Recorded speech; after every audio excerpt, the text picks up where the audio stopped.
ட்ரைவால் board மேலே நம்ம plywood ஒட்டியிருக்கோங்க. Plywood ஒட்டியிருக்கிறது வந்து ஏ ஸ்டைடுங்கன்னு சொல்லிட்டு ஒரு மெட்டீரியல் நம்ம யூஸ் பண்ணி ஒட்டியிருக்கோங்க. ப்ளைவுட் மேலே நம்ம வந்து டைலோ கிரானைட்டோ மார்பிள்ஸோ ஏதாவது ஒட்டும் பொழுது நாம் வந்து டைல் கம் பேஸ்ட்டுன்னு சொல்லிட்டுங்க A*DWD அப்படின்னு சொல்லிட்டு அந்த மெட்டீரியல் நம்ம யூஸ் பண்ணியிருக்கோம். அதுக்கு உண்டான பேஸ்ட்டு தான் இது ஒயிட்டில் தான் வரும். கிரானைட்டோ டைலோ மார்பிளோ ஒட்டிட்டு அதுக்கப்புறம் மறுபடியும் வந்து நம்ம அதுக்கு மேலே கிளாஸ்க்கு இது ஏதாவது வருது, கிளாஸ் ஸ்ட்ரக்சரல் ஏதாவது வருது அப்படிங்கிற மாதிரி இருந்துச்சுன்னா ஏஸ்லாஸ்டிக் டர்போன்னு சொல்லிட்டுங்க. இது வந்து இந்த இதுதாங்க ஏஸ்லாஸ்டிக் டர்போ. இந்த பேஸ்ட்டு போட்டு தான் நம்ம இந்த கிளாஸ் ஒட்டியிருக்கோங்க.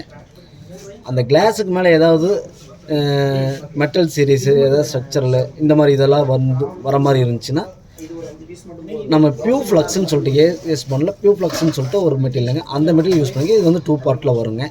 அதுக்கு மேலே தான் நம்ம இந்த மெட்டல் சீரீஸு இந்த பால்ஸு அயன் பால்ஸு இதெல்லாம் நம்ம ஒட்டியிருக்கோங்க. இது வந்து ஒன்ஸ் நம்ம ஒட்டிட்டோம்னா இது வந்து பர்மனெண்ட் லைஃபுங்க. 100% வாட்டர் ப்ரூஃபான மெட்டீரியல். எதுவும் வந்து தண்ணி உரியாதுங்க. ஒன்ஸ் நம்ம யூஸ் பண்ணிட்டோம் அப்படின்னா பர்மனெண்ட் லைஃபுங்க. இதுதாங்க. ஓகே. ரொம்ப முக்கியமாக